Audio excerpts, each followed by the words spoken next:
Hello students, आप सभी लोगों का हमारे इस लेक्चर में स्वागत है। लेक्चर थर्ड जो केमिकल काइनेटिक्स का लेक्चर थर्ड है। इस लेक्चर थर्ड में हम लोग डील करेंगे types of rate of reaction की। ये बहुत इंपॉर्टेंट लेक्चर इसलिए है क्योंकि हम लोग जो डील करते हैं मोस्टली केमिकल काइनेटिक्स में, वो सारा रिएक्शन जो भी हम लोग पढ़ते हैं, जो रिएक्शन की रेट निकालते हैं, वो सारा हमारा एवरेज होता है। क्या होता है प्यारे बच्चों? एवरेज होता है। और इसके बाद दूसरा है इंस्टेंटेनियस। लेकिन इसको पढ़ने से पहले कुछ एक प्रैक्टिकल बात हम बात करेंगे। प्रैक्टिकली बात ये करेंगे, जैसे मान लीजिए कि हम आपको समझाने की कोशिश कर रहे हैं कि एक एवरेज और एक इंस्टेंटेनियस का क्या मीनिंग होता है। अभी कुछ देर के लिए केमिस्ट्री को हटा दीजिए, एक तरफ एवरेज और एक तरफ इंस्टेंटेनियस। इसको आपने फिजिक्स में भी बहुत अच्छे से डील किया होगा। क्लियर? एवरेज का मीनिंग क्या होता है? क्लियर? आप मोस्टली लोगों के मुंह से सुनते होंगे कि आपकी मोटरसाइकिल कितना एवरेज देती है। बिल्कुल, चलिए बिल्कुल एकदम समझ में आएगा। तो एवरेज के लिए एक छोटा सा मैं एग्जाम्पल यहाँ पर दो एग्जाम्पल दूंगा, दो तीन, बहुत सारे हो सकते हैं। जैसे मान लो कि ये आपके दो स्थान है ए और बी। क्लियर? और इसके बीच की जो दूरी है, गैपिंग है, मान लीजिए ये गैपिंग है 200 किलोमीटर। बड़ा ध्यान से सुनिएगा।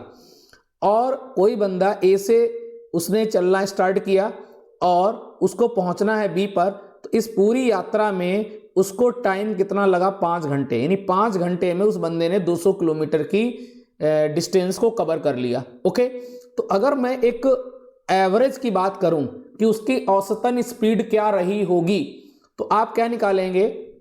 आप जो डिस्टेंस दी है इसको 5 से डिवाइड कर देंगे, तो ये लगभग आपका 40 किलोमीटर प्रति घंटा, ये उसकी एवरेज स्पीड निकल के आएगी।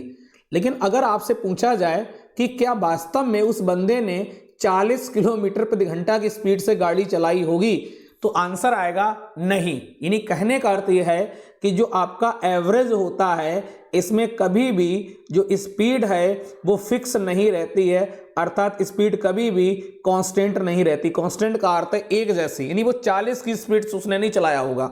यानी कहने का अर्थ है कि पूरी यात्रा में कभी उसने कार को 40 पे चलाया होगा, कभी उसने 60 को टच किया होगा, कभी वो 90 को टच किया होगा, कभी वो 80 पर आया होगा, कभी वो 75 पर आया होगा। तो इस तरीके से, क्यों? क्योंकि आप सभी लोग जानते हैं कि जब हम रोड पर चलते हैं तो हमारी स्पीड एक जैसी नहीं बन पाती, हमारी स्पीड लगातार एक जैसी फिक्स नहीं रह पाती, क्योंकि पता चला कि आगे ट्रैफिक आ गया, या कहीं पर रोड पतला है, कहीं पर रोड खराब है ना। तो इस तरीके की जो हमारी रोजमर्रा की लाइफ है, उस रोजमर्रा की लाइफ में हम जो डील करते हैं, वो हमारी जो स्पीड होती है वो एवरेज स्पीड होती है। क्या होती है प्यारे बच्चों? एवरेज स्पीड होती। कभी कभार हो सकता है कि खुला हाईवे हो, तो वहां पर हो सकता है कि 2, 4, 10, 20 किलोमीटर के लिए ऐसा आ जाए कोई ऐसा टाइम कि हमारी स्पीड एक जैसी हो, 100 के नीचे मीटर ना गिरे, नहीं 100 ही आपका कार का कांटा रहे। लेकिन ऐसा होता नहीं है। कभी कभार क्या होता है, आप मोस्टली देखेंगे कि बहुत सारा ट्रैफिक रहता है, तो इस तरीके से हमारी जो स्पीड है वो वेरी करती है, उसमें वेरिएशन रहता है, कहीं हाई कभी लो, इस तरीके से चलता है। ये जो यहां पर हम देख रहे हैं, ये क्या कहलाती है? ये एवरेज स्पीड कहलाती है। जब हम इसको पूरा कैलकुलेट करेंगे कि हम जो 200 किलोमीटर की यात्रा तय की है, 5 घंटे लगे हैं, तो उसमें क्या हुआ होगा? कभी स्पीड उसने बढ़ाई होगी, कभी कम की होगी, इस तरीके से रहा होगा ना। तब उसको टोटल उसने 200 किलोमीटर की जो डिस्टेंस है वो 5 घंटे में उसने कवर की। तो यहाँ एवरेज कितना निकल के आया? औसतन जो स्पीड निकल के आई वो 40 किलोमीटर प्रति घंटा की स्पीड से उसने कार को ड्राइव किया होगा। ये उसका एक एवरेज वैल्यू निकल के आएगी। क्लियर?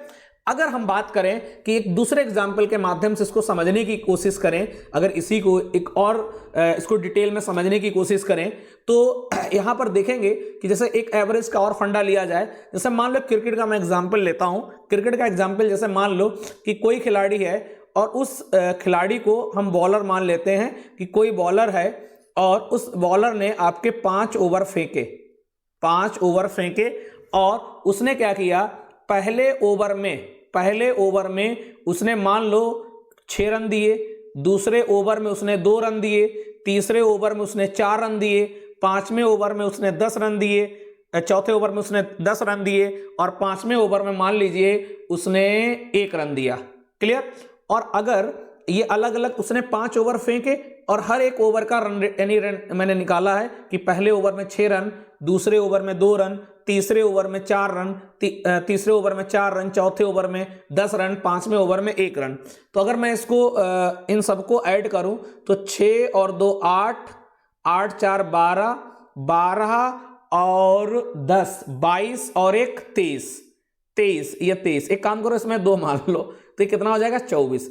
यानी ओवरऑल उस बंदे ने 5 ओवर में जो टोटल रन दिए वो कितना दिया, 24 रन दिया। ध्यान से सुनिएगा, पहले ओवर में उस बंदे ने कितने रन दिए, 6 रन। दूसरे ओवर में कितने रन दिए, 4। तीसरे ओवर में दूसरे ओवर में 2 रन दिए। तीसरे ओवर में 4 रन दिए। चौथे ओवर में 10 रन दिए और पांचवें ओवर में 2 रन दिए। तो 6 2 8 4 12 और 10 22 23 24 रन उसने 5 ओवर में दिए। तो अगर मैं यहां पर यानी कि मैं एक एवरेज निकालूं कि पर ओवर उसका क्या एवरेज रहा, अगर मैं यहां पर एक एवरेज ओवर की बात, एक एवरेज रन की बात करूं कि उसने उसका एक एवरेज क्या रन रेट रहा, किस एवरेज उसने रन दिए, तो यहां पर 24 को 5 से मैं डिवाइड कर दूंगा। 24 से मैं 5 को डिवाइड कर दूंगा। या एक काम और करो, इसमें 1 रन और बढ़ा लो, चौथे ओवर में 11 रन कर लो। तो ये कितना हो जाएगा, टोटल आपका 25 हो जाएगा। ये 25 हो जाएगा, थोड़ा बढ़िया लगेगा। ये 25 हो गया। तो 25 को 5 से डिवाइड कर दिया तो ये 5 आ गया। यानी 5 रन पर ओवर उसका एवरेज निकल के आया। ध्यान से सुनिएगा बड़ा कायदे से कि पहले ओवर में उसने 6 रन दिए, दूसरे में 2 रन दिए, तीसरे में 4 रन दिए, चौथे में 11 रन दिए और पांचवें में 2 रन दिए। तो 6 2 8 4 12, 12 और 11 कितना हुआ, ये 23 24 25 रन हो गए। तो 5 ओवर में 25 रन दिए। 5 ओवर में कितने रन दिए, 25 रन दिए। और अगर मैं 1 ओवर में निकाल लूं तो 1 ओवर का रन रेट कितना निकल के आएगा, तो पर ओवर के हिसाब से यानी कि पर ओवर उसका जो एवरेज निकल के आएगा वो कितना प्यारे बच्चों आएगा, 5 निकल के आएगा। कितना आएगा प्यारे बच्चों, 5 निकल के आएगा। यानी हम कहेंगे कि उसने 5 रन पर ओवर दिए, ये उसका क्या निकल के आएगा, औसत निकल के आएगा। ये प्यारे बच्चों उसका क्या निकल के आएगा, एवरेज रन निकल के आएगा। क्लियर। तो यही एक एवरेज का फंडा रहता है कि टोटल उसने 5 ओवर डाले और 5 ओवर में कुल उसने रन कितने दिए, 25। तो अगर मैं एक एवरेज निकालूं तो एवरेज निकल के आ रहा 5। यानी कहने का अर्थ है कि उसने 5 रन पर ओवर के हिसाब से उसने दिए। ये एक जो कैलकुलेशन होके निकल के आती है, तो ये आपकी क्या निकल के आई, एक एवरेज वैल्यू निकल के आई। लेकिन अगर मैं यहीं पर एक टर्न करूं, यानी यहीं से एक और विचार करूं, मैं अगर आपसे पूछूं कि एक बात बताइए कि उसने तीसरे ओवर में कितने रन दिए, तो आंसर आएगा कि उसने तीसरे ओवर में 4 रन दिए। अच्छा एक बात बताओ, उसने 5वें ओवर में कितने रन दिए, उसने 5वें ओवर में 2 रन दिए। तो ऐसा ही जब हम किसी एक पर्टिकुलर ओवर की बात करेंगे कि उसने तीसरे ओवर में कितने रन दिए, तो बेटा ये बात आ जाती है इंस्टेंटेनियस की। क्या आ जाती है, इंस्टेंटेनियस की, तात्कालिक, तात्क्षणिक। कहानी क्लियर हो गई। दोबारा फिर समझो कि अगर मैं कहूं कि उस खिलाड़ी ने 5 ओवर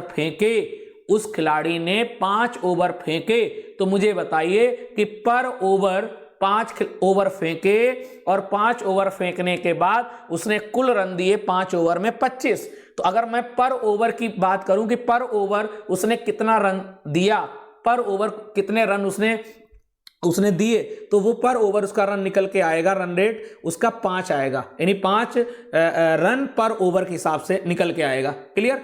लेकिन अगर मैं ये पूछूं कि तीसरे ओवर में कितना रन दिया, तो तीसरे ओवर में 4 रन दिए। साहब 5वें ओवर में कितना दिए, तो जब हम पर्टिकुलर एक ओवर को पकड़ेंगे तो ये बात आ जाएगी इंस्टेंटेनियस की। यही प्यारे बच्चों हमारा केमिस्ट्री में भी होता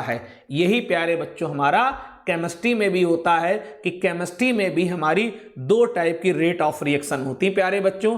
एक होती हमारी एवरेज रेट ऑफ रिएक्शन और दूसरा होता इंस्टेंटेनियस की। तो ध्यान दीजिएगा कि ये बहुत इंपॉर्टेंट है। तो मैंने इस चीज को थोड़ा सा फिजिक्स की लैंग्वेज से, थोड़ा सा थ्योरेटिकल, यानी कि जो एक पर्टिकुलर कॉन्सेप्ट होता है कि हम कैसे समझे एवरेज क्या होता है, हम कैसे समझे इंस्टेंटेनियस क्या होता है, इसीलिए मैंने एक बड़ा प्यारा एग्जाम्पल यहां पर आपको क्रिकेट के से समझाने की कोशिश की कि अगर हम बात करेंगे कि उस खिलाड़ी ने टोटल कितने ओवर फेंके, 5, क्लियर, टोटल रन कितना दिया 25, तो मैं अगर एक एवरेज निकालूं कि पर ओवर उसने कितना रन दिया, 5 रन दिया, ये बेटा एवरेज हुआ। ये क्या हुआ प्यारे बच्चों, एवरेज हुआ। लेकिन अगर वो मैं कहूं कि मुझे बताओ कि तीसरे ओवर में कितने रन दिए, उसने पहले ओवर में, जब हम किसी एक ओवर को पकड़ेंगे तो प्यारे बच्चों वो क्या होगा, इंस्टेंटेनियस होगा, इंस्टेंटेनियस होगा। तो कतई घबराने की आवश्यकता नहीं है, कतई घबराने की आवश्यकता नहीं है, कुछ होता नहीं प्यारे बच्चों, बस समझो।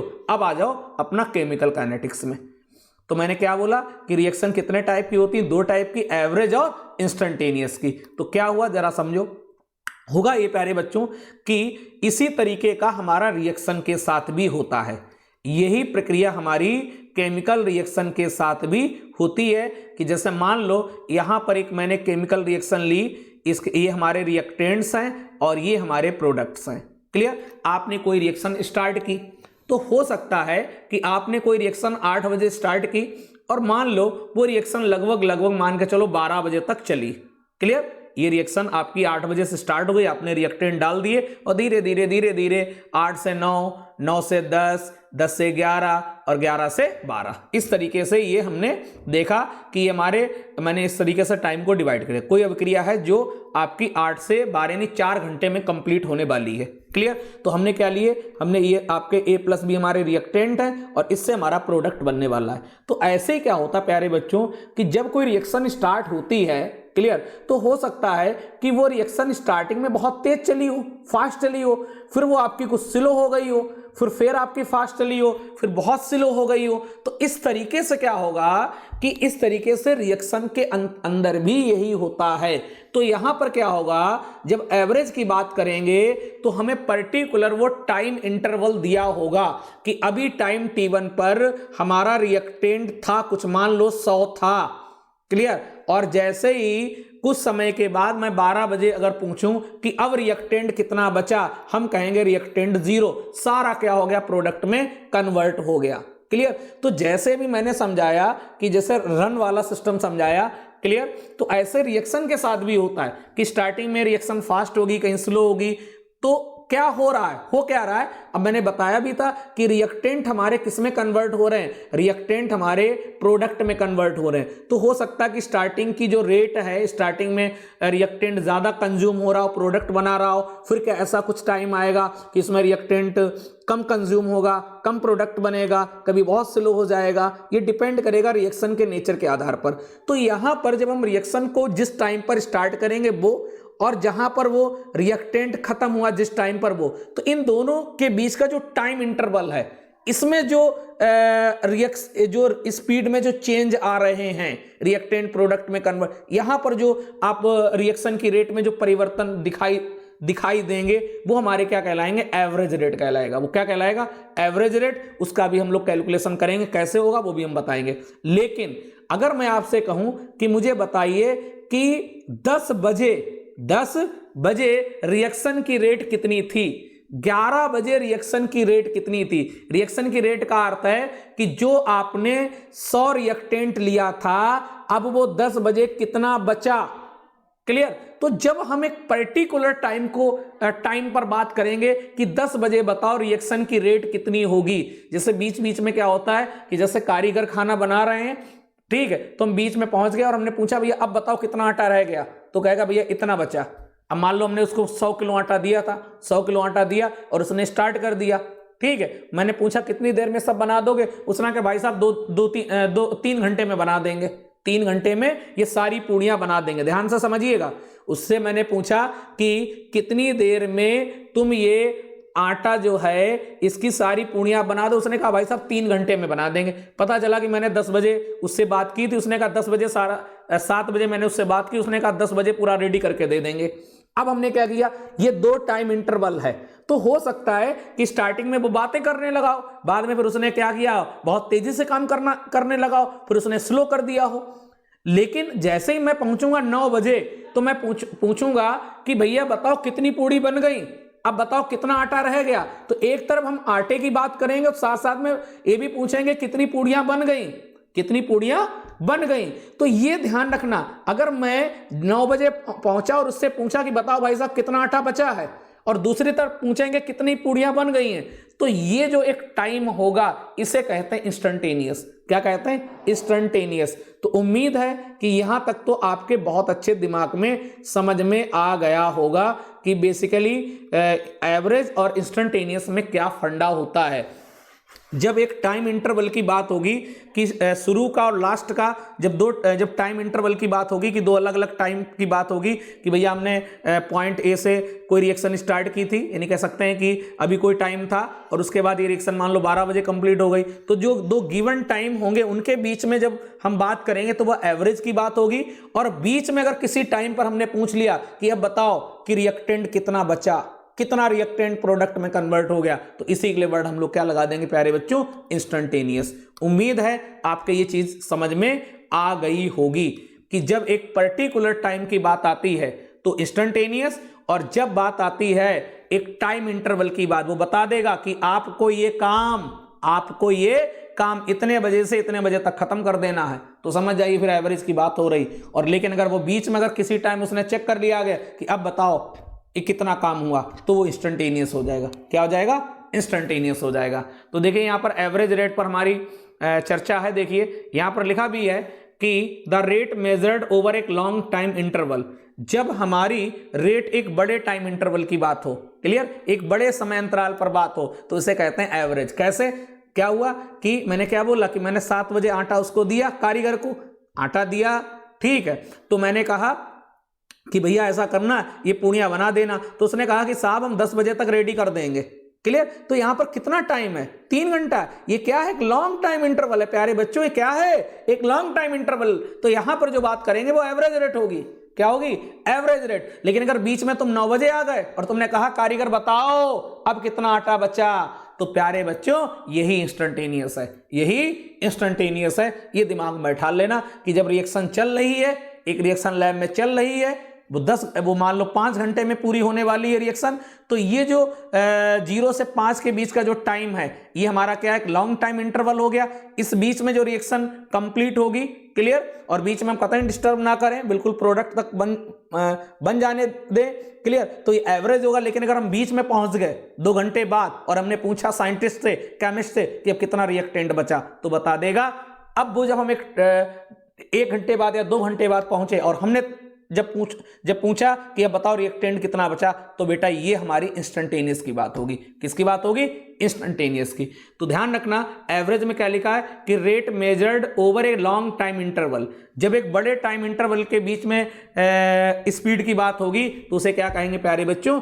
एवरेज रेट कहेंगे। और क्या लिखा कि रेट इज नॉट कांस्टेंट। मैंने क्या बोला कि जो गाड़ी चला रहा है वो एक जैसी स्पीड से रोड पर कभी नहीं गाड़ी चलाएगा, कभी हाई होगी, कभी स्लो होगी, कभी बहुत फास्ट हो जाएगी। तो स्पीड या रेट एक जैसी एवरेज में नहीं रहेगी, दिमाग में बैठा लो। तो यहां पर इसको लिखेंगे कैसे? तो यहां लिखने का तरीका बताया गया। देखिए कैसे यहां पर तरीका, ये तरीका है एवरेज। देखिए फार्मूला हमारा वही रहेगा, फार्मूला थोड़ी ना बदलेगा। फार्मूला क्या है कि कितना रिएक्टेंट में चेंज हुआ, कितना रिएक्टेंट में परिवर्तन हुआ, तो क्या आ जाएगा? R for reactant. और यहां पर चूंकि एवरेज है तो क्या लगा देंगे प्यारे बच्चों? डेल्टा लगा देंगे अपान डेल्टा टी। ओके, एक टाइम होगा ना, माइनस क्यों लगा दिया? माइनस इसलिए लगा दिया क्योंकि रिएक्टेंट कम हो रहा है, बराबर। फिर हमने क्या लिया? प्रोडक्ट की साइड ले ली। तो आप सभी लोग जानते हैं कि प्रोडक्ट का कंसंट्रेशन बढ़ता है तो पॉजिटिव हो जाएगा, डेल्टा पी अपान डेल्टा टी हो जाएगा, क्लियर। तो यहां पर जब एवरेज निकालेंगे, ध्यान रखना रेट का फार्मूला वही रहता है प्यारे बच्चों, रेट का फार्मूला वही रहता है। क्या रहता है? Change in concentration of reactant upon time interval या टाइम टेकन, क्लियर। रिएक्टेंट का कंसंट्रेशन ले लो, डेल्टा लगा दो एवरेज के लिए, माइनस लगा दो और अपान डेल्टा टी। ये काय के लिए होगा? रिएक्टेंट के लिए। अब यही रिएक्टेंट प्रोडक्ट में बदल रहा है तो रेट तो बराबर होगी, है ना, रेट तो बराबर हो, क्योंकि रिएक्टेंट ही तो कंज्यूम होकर प्रोडक्ट बना रहा, तो positive delta P upon delta T हो गया। कहानी क्लियर आ रही ना, यानी फार्मूला हमारा थोड़ी ना बदलेगा, बस यहां पर बता रहे हैं कि रेट दो टाइप की होती है, एवरेज और इंस्टेंटेनियस। उम्मीद है यहां तक क्लियर हो गया होगा। अब देखिए मैंने एक बहुत सारी चीजें आपको समझाने की कोशिश की हैं, बहुत सारे एग्जाम्पल लिए हैं अलग अलग तरीके के। जैसे यहाँ पर आप देख पा रहे हैं कि यहाँ पर हमारे पास रिएक्टेंट है और रिएक्टेंट से प्रोडक्ट बन रहा है। अभी मान लो कि मेरे पास टाइम t1 है और इस टाइम t1 पर क्या हुआ, रिएक्टेंट कितना है a1, क्लियर, कितना है a1 और प्रोडक्ट कितना बना b1। जैसे ही टाइम बीता और टाइम t1 से बढ़कर कितना हो गया t2, तो मैं क्या देख रहा हूं, मैं देख रहा हूं कि मेरा रिएक्टेंट कंज्यूम हुआ, रिएक्टेंट कंज्यूम हुआ। अब कितना बचा a2 और प्रोडक्ट कितना बन चुका है b2। तो मेरा स्टार्टिंग में रिएक्टेंट ज्यादा था, मेरा स्टार्टिंग में कंसंट्रेशन a1 ज्यादा थी, किससे, a2 से, क्लियर। स्टार्टिंग में हमारा a1 क्या था, ज्यादा था, क्लियर। और हमारा क्योंकि भाई शुरू में भाई रिएक्टेंट, जब हम रिएक्शन स्टार्ट करते हैं तो रिएक्टेंट हमारे पास ज्यादा होता है और प्रोडक्ट हमारा क्या होता है, कम होता है। तो यहां पर अगर हम बात करें a1 a2 की कंपेयरिंग, तो a1 ग्रेटर देन a2, इसका अर्थ क्या है कि स्टार्टिंग में रिएक्टेंट हमारा क्या था, ज्यादा था, किससे, a2 से। यहां पर देखें, यहां पर b1 और b2 की बात करें तो अब क्या होगा कि टाइम t1 के बाद जब टाइम t2 होगा तो t2 पर हमारा क्या हो चुका होगा, प्रोडक्ट, यस, प्रोडक्ट बढ़ चुका होगा। तो यहां पर b2 ग्रेटर देन क्या आ जाएगा, b1 आएगा। अगर मैं टाइम की कंपेयरिंग करूं तो t2 ग्रेटर देन t1। ये बेसिक फंडामेंटल है, ये याद रखना चाहिए कि कौन ज्यादा होगा कौन कम होगा। कहानी क्लियर हो गई। अब देखिए यहां पर मैंने क्या किया कि ये जो रिएक्शन है, इसी रिएक्शन से मैंने यहां पर कुछ कैलकुलेशन की। क्या कैलकुलेशन की, मैं इसी रिएक्शन की यहां पर रेट को कैलकुलेट करना चाह रहा। क्या था हमारी कि हमारा a1 था रिएक्टेंट और टाइम t1 पर ही किसमें कन्वर्ट हो गया, b1 में। फिर हमारा जैसे टाइम t2 हुआ, अब हमारा जो रिएक्टेंट था वो a2 रह गया और प्रोडक्ट कितना बना, b2, क्लियर। तो ये हमारा रिएक्टेंट है और इस साइड हमारी क्या है प्यारे बच्चों, प्रोडक्ट है। मैं इसकी एवरेज रेट कैलकुलेट करना चाह रहा हूं। बड़ा आसान है प्यारे बच्चों। क्या करना है, करना ये है वही तरीका कि रिएक्टेंट की कंसंट्रेशन में परिवर्तन बटे टाइम टेकन। तो शुरू में हमारे पास रिएक्टेंट कितना था, a1, टाइम t2 पर कितना हो गया, a2, तो कितना परिवर्तन हो गया, अंतिम माइनस प्रारंभिक, a2 माइनस a1, टाइम कितना हुआ, t2 माइनस t1, कितना, तो क्या हो गया, a2 माइनस a1 अपान t2 माइनस t1। इसको अगर लिखना चाहो तो delta a upon delta t भी लिख सकते हैं, है ना, जैसे यहां पर लिखा ऊपर डेल्टा c अपान डेल्टा t। इसका अर्थ क्या है, डेल्टा c का अर्थ है change in concentration upon change in time, यानी कितना टाइम में परिवर्तन दिखा तुम्हें। समझ में आ रहा है ना। ये निगेटिव साइन क्यों लगाते हैं, मैंने पहले भी बताया कि रिएक्टेंट हमारे कंज्यूम होंगे, ये खत्म होंगे और प्रोडक्ट हमारे बढ़ेंगे, प्रोडक्ट का कंसंट्रेशन बढ़ेगा। तो निगेटिव साइन का सीधा फंडा है, रिएक्टेंट का अमाउंट क्या होगा, कम होता जाएगा और प्रोडक्ट का अमाउंट प्यारे बच्चों बढ़ता चला जाएगा। ऐसे ही अब हम लोग क्या कर रहे हैं कि इसी रिएक्शन का अब हम प्रोडक्ट साइड का रेट निकालना चाह रहे हैं। तो क्या था, हमारे पास रिएक्टेंट a1 और प्रोडक्ट b1, फिर हमारा a2 b2, ये टाइम t1 पर था, ये टाइम t2 पर था। अब ये हमारी साइड प्यारे बच्चों क्या है, प्रोडक्ट साइड है। आइए इसका एवरेज निकाल लो। बड़ा आसान है एवरेज निकालना। कैसे निकालते हो, change in concentration delta c upon delta t, ये रेट निकालने का होता तरीका, है ना प्यारे बच्चों। तो निकाल लो प्रोडक्ट साइड का। तो b2 माइनस b1 अपान t2 माइनस t1, तो क्या हो जाएगा, डेल्टा b अपान डेल्टा t।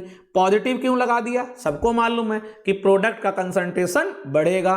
तो अगर मैं अब दो यहां पर दोबारा उसी चीज को रिएक्टेंट साइड की लिख दिया, ठीक, एक ही पेज में, जिससे समझ में आ जाए। तो आप देख पा रहे होंगे कि यहां पर ये एक किसकी रेट हो गई, ये रिएक्टेंट की रेट हो गई। ये किसकी है, ये rate of reaction, rate of reaction किसकी प्यारे बच्चों, रिएक्टेंट की है। तो आप देख पा रहे हैं दोनों को एक ही साथ लिख दिया गया। ऊपर जो दिख रहा है प्लस के साथ, ये प्रोडक्ट की रेट है और ये माइनस a2 माइनस a1 अपान t2 माइनस t1, ये प्यारे बच्चों किसकी है, रिएक्टेंट की है। कहानी क्लियर हो गई ना। अब हम इसको एक ग्राफ के माध्यम से समझ लेते हैं। क्लियर, जब तक समझ में नहीं आएगा ऐसे ही चिल्लाते रहेंगे, ध्यान रखना। यहां पे देखो, ये हमारा x कोऑर्डिनेट है और ये हमारा बाई कोऑर्डिनेट है। बाई कोऑर्डिनेट पर मैंने क्या ले लिया, कंसंट्रेशन ले लिया, और एक्स कोऑर्डिनेट पर मैंने क्या ले लिया, टाइम ले लिया। अब आप ध्यान से सुनिएगा, थोड़ा ग्राफ इसको सही कर देना, हटगट गए हैं। देखिए यहां पर देख रहे हो कि जब टाइम t1 था, t1 का अर्थ है मान लो कि सुबह के 8 बज रहे थे, ठीक, सुबह के 8 बज रहे थे और हमारे पास रिएक्टेंट था A1।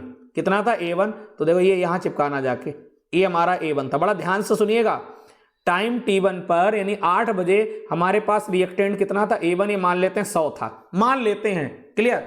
अब जैसे टाइम बीता, मैंने रिएक्शन स्टार्ट कर दी, जैसे टाइम बीता और मान लो 9 बज गए, तो मैं देख रहा हूं, जब मैं पहुंचा तो मैंने देखा कि अब हमारा रिएक्टेंट ये धीरे धीरे धीरे धीरे, क्योंकि लाइन नीचे आ रही ना, ये ग्राफ लगातार नीचे आ रहा है, तो मैं देख रहा हूं कि जैसे ही मैं टाइम t2 पर पहुंचा और टाइम t2 पर मैंने देखा जाके कि हमारा रिएक्टेंट जो बचा है वो कितना बचा, A2। कितना बचा, A2। तो मैंने कहा कि कितना रिएक्टेंट कंज्यूम हुआ, मैंने पूछा हरिराम से कि कितना रिएक्टेंट कंज्यूम हुआ, तो साहब मालूम क्या कह रहा, साहब A2 माइनस A1 कह रहा, A2 माइनस A2 कंज्यूम हुआ।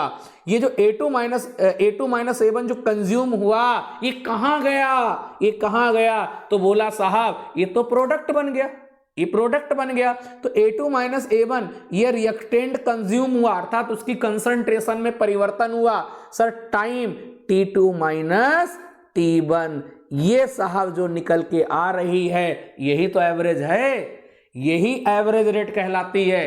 कि जब एक टाइम इंटरवल की बात होगी कि टाइम T1 पर रिएक्टेंट इतना था, टाइम T2 पर रिएक्टेंट इतना बचा, तब हमारा क्या होगा, जब टाइम इंटरवल यानी जब एक पर्टिकुलर यानी जब वो टाइम की लिमिट दे देगा कि टाइम T1 पर रिएक्टेंट हमारा A1 था और अब टाइम T2 पर रिएक्टेंट A2 बचा, तो जब ये टाइम इंटरवल की विंडो आपके सामने आएगी, यही तो प्यारे बच्चों क्या होगी, एवरेज रेट होगी। क्या होगी, एवरेज रेट होगी। तो यहां लिखा है एवरेज रेट RAV बराबर क्या लगा दिया, माइनस, क्योंकि आप सभी लोग जानते कि रिएक्टेंट कंज्यूम होगा A2 minus A1 upon T2 minus T1। Minus किस बात को इंडिकेट कर रहा, कि रिएक्टेंट कंज्यूम हो रहा है और किस में कन्वर्ट हो रहा, प्रोडक्ट में। तो जब बात आती है इसके ग्राफ की, तो ग्राफ हमेशा इस तरीके से आएगा, क्योंकि शुरू में हमारा अमाउंट बहुत ज्यादा था, धीरे धीरे धीरे धीरे धीरे धीरे ये कम होता चला गया। अब यहीं पर इसके बगल में मैंने प्रोडक्ट का भी ग्राफ प्लॉट किया। देखिए केमिकल काइनेटिक्स में ग्राफ का बहुत बड़ा रोल है प्यारे बच्चों, ग्राफ का बहुत बड़ा रोल है, ध्यान रखना। अब देखिए मैं जब पड़ोस में आया तो पड़ोस में यहाँ पर प्रोडक्ट का है, तो यहाँ पर क्या होगा, इसको मिला लेना। यहाँ पे हमने टाइम लिया और ये आपका कंसंट्रेशन है, ये एक्स कोऑर्डिनेट है और ये वाई कोऑर्डिनेट है। अब सुनिएगा, ये जो लाइन ऐसे ऊपर जा रही है, ये लाइन ऊपर जाने का क्या इशारा है, कि प्रोडक्ट धीरे धीरे बढ़ रहा है। तो देखिएगा टाइम T1 पर प्यारे बच्चों कितना प्रोडक्ट था, B1, और जैसे ही टाइम बढ़ा और टाइम T2 हुआ तो मैंने इससे पूछा, बेटा ये ग्राफ थोड़े से यहाँ पे मिस्टेक हो गई, ये इसको यहाँ ऊपर तक ऐसे बढ़ा देना, ठीक है। मैं 1 मिनट मैं यहाँ पर बता रहा हूँ ये कैसे होगा। देखो ये जस्ट 1 मिनट, देखिए ये ग्राफ मैं बता रहा हूँ, ये यहाँ से ऐसे, ये ऐसे निकाल देना ये, ठीक। अब देखो, अब यहाँ पर आप देख पा रहे होंगे वापस आते, यहाँ पे टाइम T1 पर हमारा प्रोडक्ट कितना था, B1, और जैसे ही टाइम बढ़ा T2 हो गया, अब प्रोडक्ट कितना हो गया, B2। तो प्रोडक्ट बढ़ा है ना प्यारे बच्चों, तो प्रोडक्ट की कंसंट्रेशन में इजाफा हुआ ना प्यारे बच्चों, तो क्या हो जाएगा, एवरेज रेट बराबर क्या हो जाएगा, अंतिम माइनस प्रारंभिक, यानी V2 minus B1 upon T2 minus T1। तो यहाँ पर पॉजिटिव इसलिए आ रहा है क्योंकि प्रोडक्ट का कंसंट्रेशन बढ़ रहा है। तो मेरे क्या समझ में आया, मेरे समझ में आया, क्या समझ में आया, कि रिएक्टेंट का कंसंट्रेशन ऐसे कम होगा और प्रोडक्ट का कंसंट्रेशन ऐसे बढ़ेगा। तो वही तो यहाँ रिएक्शन में समझाया गया था कि टाइम T1 पर रिएक्टेंट A1 था, प्रोडक्ट B1 बना, और जैसे टाइम बीता T2 पर रिएक्टेंट कितना बचा, A2, और प्रोडक्ट कितना हुआ, B2। तो अब आप देख रहे हो कि टाइम T1 पर रिएक्टेंट A1 था और कंज्यूम होके जो बचा कितना, A2। तो अब क्या करेंगे, A2 माइनस A1, ये जो अंतर आ रहा है इसी को कहते हैं चेंज इन कंसंट्रेशन, कि सांद्रता में कितना परिवर्तन। उससे पूछा कि भैया तुम्हें तो आटा 10 किलो दिया था, 2 घंटे बाद पूछा कितना बचा, वो कह रहा साहब 5 किलो बचा। तो 5 किलो कहाँ गया, कहेंगे भैया पूड़ियाँ बन गई, मेहमानों ने खा ली। कहानी क्लियर हो गई ना। तो ऐसे रिएक्शन में भी होता है कि जब हमारा एक पर्टिकुलर टाइम की बात आएगी, सॉरी जब वो टाइम की बात करेगी कि टाइम t1 पर रिएक्टेंट इतना था, अब टाइम t2 पर रिएक्टेंट कितना बचा। क्लियर, मान लो R2 बचा तो कितना, यानी कि टाइम t1 पर रिएक्टेंट t1 और टाइम t2 पर रिएक्टेंट कितना है R2। क्लियर, तो कितना कंज्यूम हुआ R2 माइनस R1। उम्मीद है समझ में आया होगा। क्लियर, आगे देखिए मैंने इनका क्या किया, कंबाइन ग्राफ बना लिया। ये लगातार रिएक्टेंट का है, कम हो रहा है, और ये आपका प्रोडक्ट का बढ़ रहा है। ओके, अब आइए इसको और ज्यादा बहुत अच्छा लेक्चर बना लेते हैं जिससे आपको बहुत बेनिफिट होगा। देखिए यहां पर आप देख पा रहे होंगे, कलर उठा लेते हैं रेड कलर का। जैसे यहां पर आप देख पा रहे होंगे ये हमारा एक्स कोऑर्डिनेट है और ये हमारा वाई कोऑर्डिनेट है। तो यहां पर आप देख पा रहे होंगे कि यहां पर टाइम लिया है 5 minute, 10 minute, 15 minute, 20 minute, 25 minute.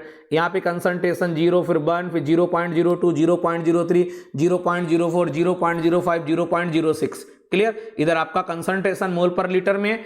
अब आप देख पा रहे होंगे कि जब टाइम t1 था तो टाइम t1 का अर्थ है कि आपका 10 मिनट है। तो टाइम t1 पर रिएक्टेंट, देख भाई ऊपर से नीचे लाइन आ रही है, समझ जा, रिएक्टेंट डिक्रीज हो रहा है, कम हो रहा है। तो टाइम t1 पर कितनी कंसंट्रेशन थी, x1 की वैल्यू दी है 0.03 बच्चा।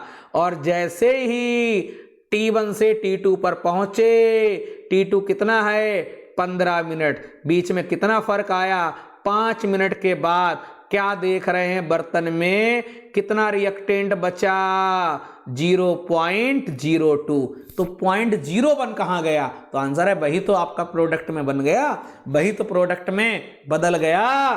तो क्या लगा देंगे, एवरेज रेट, फार्मूला भी दिया है, माइनस का delta R upon delta T, अर्थात x2 minus x1 upon t2 minus t1। तो मैंने साइड से हल भी किया है, टाइम t1 10 मिनट और t2 15 मिनट, एवरेज रेट निकाल लो। वही तरीका, अंतिम माइनस प्रारंभिक। तो टाइम t1 पर कितना है कंसंट्रेशन 0.03, t2 पर कितनी 0.02, बस घटा दो, अंतिम माइनस प्रारंभिक। और टाइम कितना है 15 माइनस 10, यानी 5 भाग करेंगे तो 0.02 मोल पर लीटर पर मिनट आ गया। तो ध्यान रखना हमेशा कि जब एवरेज की बात करेगा तो वो एक टाइम विंडो जरूर देगा। वो स्टार्टिंग कहेगा रिएक्टेंट इतना है, और फिर वो कहेगा कि t2 पर कितना बचा, t2 पर यानी तुम्हें हमने कितना आटा दिया था, कितना रिएक्टेंट दिया था। अब हम 1 घंटे बाद जब चेक करेंगे तो पूछेंगे अब कितना बचा, तो कहेगा साहब इतना बचा। क्लियर, मान लो पहले 10 था, अब वो कहेगा 8, यानी कि मान लो वो कहेगा कि 7 रह गया, तो 3 कहां गया, 3 प्रोडक्ट बन गया। बड़ा आसान है इसको समझना। आगे देखिए अगला है expression of average rate of reaction. Clear, ये थोड़ा सा समझ लेते हैं, मजा आएगा इसमें भी। Expression of average rate of reaction, यानी कहने का अर्थ है कि अगर कोई अभिक्रिया दी है तो हम कैसे उसकी रेट लिखेंगे, कैसे एवरेज रेट लिखेंगे। हालांकि मैंने दूसरे लेक्चर में बहुत सारी प्रैक्टिस कराई है, यहां भी प्रैक्टिस कराएंगे। देखिए रिएक्शन क्या लिखा है, reaction involving the same stoichiometric coefficient of the reactant and product. ये कह रहा है कि अगर कोई ऐसी रिएक्शन इन्वॉल्व हो, कोई ऐसी रिएक्शन हो जिसमें स्टाइकियोमेट्रिक कोफिशिएंट आपके क्या हो, रिएक्टेंट प्रोडक्ट के सेम हो, तब ऐसी स्थिति में आप क्या करेंगे। देखिए जैसे आपके सामने यहाँ पर एक रिएक्शन है, यहाँ पर कार्बन मोनोऑक्साइड है, क्लोरीन है और COCl2। तो यहाँ पर 1 मोल कार्बन मोनोऑक्साइड का कंज्यूम हो रहा है, 1 मोल Cl2 कंज्यूम हो रही। जब 1 मोल CO कंज्यूम हो रहा है, 1 मोल Cl2 कंज्यूम हो रहा है, तो 1 मोल क्या बन रहा है, COCl2 बन रहा है। ध्यान से सुनिएगा प्यारे बच्चों, ये क्या कह रहा है कि जब 1 मोल CO कंज्यूम हो रहा है, जब 1 मोल Cl2 कंज्यूम होता है, तो 1 मोल क्या बनता है, COCl2। क्लियर, तो यहां पर आप देख रहे हैं ये हमारी रिएक्टेंट साइड है, ये हमारी प्रोडक्ट साइड है। तो जब हमारे नंबर ऑफ स्टाइकियोमेट्रिक दोनों तरफ क्या है, सेम, तो ऐसी स्थिति में एवरेज रेट प्यारे बच्चों कैसे लिखेंगे, बड़ा आसान है। आइए मेरे साथ सीखते हैं। यहां पर लिखेंगे CO का कंसंट्रेशन, ऐसे लिख देंगे, और चूंकि एवरेज है डेल्टा लगा देंगे, माइनस इसलिए लगा रहे हैं कम हो रहा, कुछ टाइम लग रहा होगा, पता नहीं, डेल्टा लिख लेते हैं। आगे बढ़ते हैं, Cl2 का निकालो कंसंट्रेशन, ब्रैकेट में लिखेंगे ऐसे, ये Cl2 का कंसंट्रेशन डेल्टा लगा देंगे, एवरेज अपॉन डेल्टा टी। आगे बढ़ते हैं, अब आगे COCl2 है, डेल्टा और COCl2 का कंसंट्रेशन अपान डेल्टा T और क्या लगा देते हैं, पॉजिटिव लगा देते हैं। तो इस तरीके से हम लोग क्या करते हैं, एवरेज रेट, एवरेज में हमेशा ध्यान रखना डेल्टा लगेगा। ऐसे यहाँ पर देखिए PCl5 फास्फोरस पेंटाक्लोराइड डिकम्पोज हो रहा है, टूट रहा है, तो यहाँ पर 1 मोल PCl5 टूटेगा तो 1 मोल PCl3 देता है और 1 मोल Cl2 देता है। अब चूंकि दोनों तरफ आपके रिएक्टेंट साइड में भी स्टाइक्योमेट्रिक एक है और प्रोडक्ट साइड में भी एक है, तो एवरेज रेट लिखना है, बड़ा आसान है। क्या लिखेंगे, डेल्टा और PCl5 का कंसंट्रेशन अपान डेल्टा T, चूंकि कंज्यूम हो रहा माइनस लगा दो, आगे बढ़ो, PCl3 का ले लो तो डेल्टा लगाओ PCl3 लगाओ और माइनस लगा दो अपान डेल्टा T, सॉरी प्लस लगेगा क्योंकि प्रोडक्ट है, ऐसे ही बराबर प्लस डेल्टा Cl2 अपान डेल्टा T, जो सब ऊपर आपका लिखा हुआ देख लेना। ऐसे आगे बढ़ो।